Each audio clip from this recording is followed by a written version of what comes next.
నమస్తే అండి. మాది ఏలూరు జిల్లా పెదరేగి మండలం కవగుంట గ్రామం. సరికిపాటి ప్రసాద్ వాళ్ళ భార్య రామలక్ష్మి, నా బాబు సాయి. నా భర్త వికలాంగుడండి. మా అబ్బాయి ఎంఆర్ అండి. నేను వైసీపీలో అబ్బాయి చౌదరి గారు వచ్చినప్పుడు, మాజీ ఎమ్మెల్యే అబ్బాయి చౌదరి గారు వచ్చినప్పుడు హామీ ఇచ్చామని కారణం చేత నా కొట్టు టీడీపీ నాయకులు తీసేయాలని వచ్చారండి. నేను ఎంత అందుకున్నా నా కొట్టును ఆపట్లేదు, తీసేస్తున్నారు.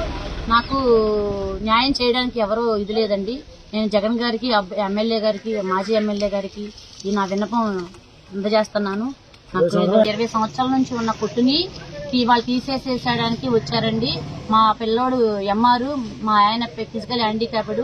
మాకు షాప్ మీద బతుకు తిరుగుతున్నామండి. మా నోటి కాడ కూడి తీసేస్తున్నారు. మాకు ఏ ఆధారమో లేదండి. మమ్మల్ని మీరే రక్షించాలని కోరుకుంటున్నాము. మాకు ఏ దిక్కు లేదని అయిపోయామండి.